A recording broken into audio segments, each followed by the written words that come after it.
गांव का नाम था सोनपुर। ये एक शांत और छोटा सा गांव था जो एक नदी के किनारे बसा था। इस नदी को गांव वाले समय की नदी कहते थे। उनका मानना था कि ये नदी केवल पानी ही नहीं बल्कि लोगों के जीवन की यादें और कहानियां भी अपने साथ बहा कर ले जाती है। नदी के पास एक पुराना पीपल का पेड़ था जिसके नीचे बैठकर लोग अक्सर अपने मन की बातें किया करते थे। इसी गांव में अभिनव नाम का एक 17 वर्षीय लड़का रहता था। उसके पिता किसान थे और माँ घर का काम संभालती थी। अर्जुन पढ़ाई में अच्छा था, लेकिन उसका मन हमेशा आगे बढ़ने का सपना देखता था।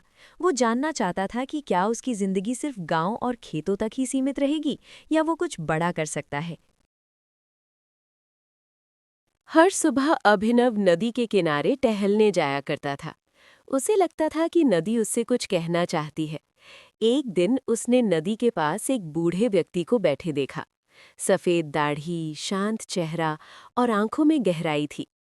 अर्जुन ने पहले उन्हें कभी नहीं देखा था। नमस्ते बाबा, अर्जुन ने कहा। बूढ़े व्यक्ति ने मुस्कुराकर उत्तर दिया, नमस्ते बेटा, क्या तुम भी नदी की बातें सुनने आते हो? अभिनव हैरान हुआ, लेकिन उसे ये बात अच्छी लगी। धीरे धीरे वो रोज उस बाबा से मिलने लगा। बाबा उसे धैर्य, समय की अहमियत और सपनों के बारे में समझाते। उनकी बातें साधारण थीं, लेकिन बहुत गहरी। एक दिन अभिनव ने कहा, बाबा, मैं गांव से बाहर पढ़ने जाना चाहता हूँ, लेकिन डर लगता है। माता पिता और गांव छोड़ना मुश्किल है। बाबा ने नदी की ओर देखते हुए कहा, नदी को देखो, वो आगे बढ़ती रहती है, लेकिन अपने स्रोत को नहीं भूलती। जो रुक जाता है वो ठहर जाता है। ये शब्द अभिनव के दिल में बस गए। कुछ समय बाद अभिनव का चयन शहर के एक अच्छे कॉलेज में हो गया। गांव में खुशी और उदासी दोनों थीं। माँ की आंखें नम थीं और पिता ने बस इतना कहा, जहां भी रहो अपनी मिट्टी को मत भूलना। शहर की जिंदगी अभिनव के लिए आसान नहीं थी। नई जगह, नए लोग और पढ़ाई का दबाव। कई बार वो थक जाता और हार मानने का मन करता। ऐसे समय में उसे बाबा और समय की नदी याद आती। कॉलेज में एक दिन सामाजिक समस्या पर आधारित प्रतियोगिता हुई। अभिनव ने अपने गांव की पानी की समस्या पर प्रोजेक्ट बनाया। उसने बताया कि कैसे नदी, बारिश का पानी और आधुनिक तकनीक मिलकर किसानों की मदद कर सकते हैं। उसकी सोच और मेहनत को सबने सराहा और वो प्रतियोगिता जीत गया।